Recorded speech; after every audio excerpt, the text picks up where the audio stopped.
My wife and I were really lucky because we wanted to have a kid. We decided we were going to have a kid, and the process was this beautiful experience. And then there was that moment where I really knew that my son was going to be coming. And it felt very lonely because a lot of the parenting advice assumes that you're not an entrepreneur. A lot of the parenting advice assumes you don't have money. You may be watching this and you may have wealth or you may not have wealth. But my version of existence was, relatively speaking, I don't need to worry about money.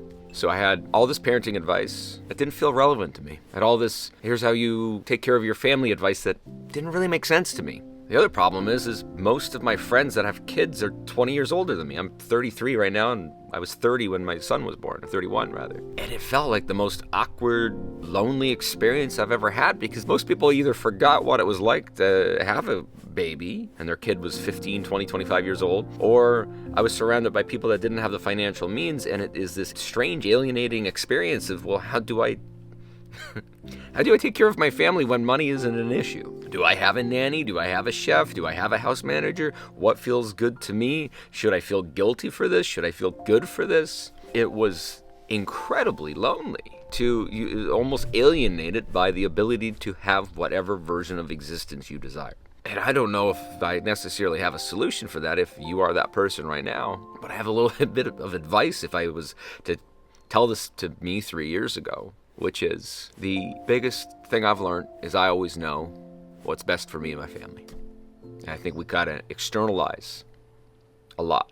We look to others for answers of what's good for my family. Well, should I have a house manager? How much should I pay a house manager? Should I have a nanny? Should I not have a nanny? Does my wife want to work? Should she work? Does that make that person happy? Should I decrease the amount of hours that I'm working, or should I go harder? There's like all these things where you literally have the ability to create your universe without any limitation. And so there was a lot of things where if I just simply said, hey, this is what feels right and this is what intuitively feels right. It feels right to have a chef drop off food 3 times a week. It doesn't feel right to have a nanny for us. It does feel great to have somebody as a house manager to take care of our house 5 days a week. It does feel good to do this way. It does feel good to only work 5 hours a day. To design the life without looking out externally. It does feel good to homeschool our son. Because we can, because we want to, and because we do not believe in the education system that it is today. My version doesn't matter to you. You can say, yeah, I don't want a chef because I like food. You can say, yeah, I do want a nanny.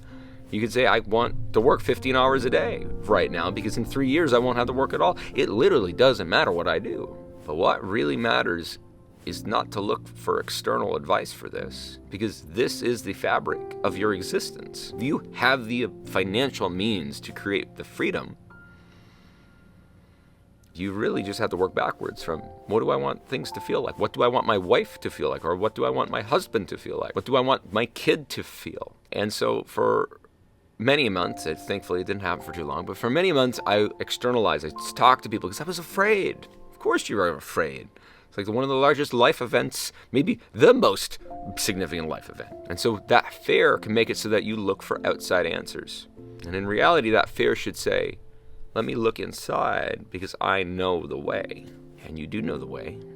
And if you're watching this video and you are that person, I know that you'll find the way. And the way is the fastest version, is to have that self-trust, to try things, to realize you're going to mess it up, to realize that you're going to learn as you go forward, and that there's nothing wrong or bad about being able to have an easy experience because you've done the work to be able to have that easy experience, and you deserve that easy experience.